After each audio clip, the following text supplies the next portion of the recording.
উত্তরপ্রদেশের একজন সাধারণ সাইকেল মেকানিক একসময় পদ্মশ্রী সম্মানে ভূষিত করেছিল ভারত সরকার। কিন্তু কেন জানেন?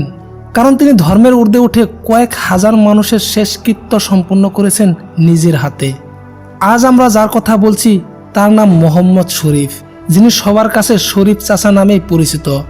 এই মানুষটি গত প্রায় ৩০ বছর ধরে ২৫,০০০-এরও বেশি বেওয়ারিশ মৃতদেহের সৎকার করেছেন, সেটা আবার সম্পূর্ণ ধর্মীয় নিয়ম মেনে। কিন্তু প্রশ্ন হলো, কেন তিনি প্রতিদিন এভাবে বেওয়ারিশ মৃতদেহের সৎকার করেন? এর পিছনে রয়েছে এক অত্যন্ত হৃদয় বিদারক ঘটনা। এক উত্তাল সময়ে শরীফ চাচার বড় ছেলে কাজের সূত্রে সুলতানপুর যাচ্ছিলেন। পথে তিনি হঠাৎ নিখোঁজ হয়ে যান। তখন শরীফ চাচা পাগলের মতো ছেলেকে খুঁজতে শুরু করেন। অবশেষে প্রায় ২ মাস পরে তিনি জানতে পারেন তার ছেলে মারা গিয়েছেন। একজন বাবার পক্ষে নিজের সন্তানের এমন করুণ পরিণতির কথা জানা কতটা যন্ত্রণা তা ভাষায় প্রকাশ করা অসম্ভব। কিন্তু সেই সুখকে শক্তিতে পরিণত করেছিলেন শরীফ চাচা।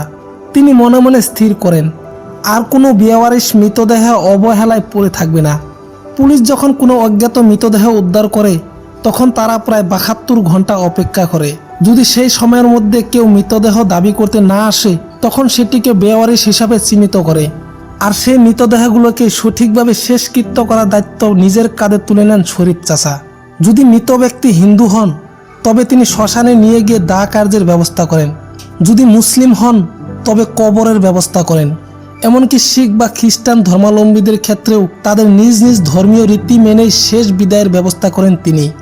এখন আর শরীফ চাচাকে বেওয়ারিশ মৃতদেহের খুঁজে পুলিশ স্টেশনে যেতে হয় না, পুলিশ নিজেরাই তাকে খবর দেয়।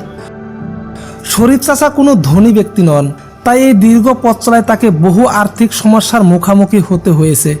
তবু নিজের কষ্টের কথা ভুলে গিয়ে তিনি হাজার হাজার মানুষের মৃতদেহের সৎকার করেছেন। স্থানীয়ভাবে জনপ্রিয়তা পেলেও বড় মঞ্চে শরীফ চাচার এই মহান কাজকে প্রথম স্বীকৃতি দিয়েছিলেন আমির খান। তার জনপ্রিয় অনুষ্ঠান সত্যমেব জয়তে শরীফ চাচাকে তুলে ধরার পর সারা ভারতে তার সম্পর্কে জানতে পারে। পরবর্তীতে ভারত সরকারও তার মানব সেবার স্বীকৃতি হিসাবে তাকে পদ্মশ্রী সম্মানে ভূষিত করে। আজকের দিনে যখন ধর্মের নামে মানুষে মানুষে বিভেদ বাড়ছে, তখন শরীফ চাচার মতো মানুষ সমাজে মানবতা, সম্প্রীতি ও ভালোবাসার উদাহরণ তৈরি করে চলেছেন। শরীফ চাচার এই মহান কাজ সম্পর্কে জেনে আপনাদের কেমন লাগলো কমেন্টে অবশ্যই জানাবেন। ধন্যবাদ।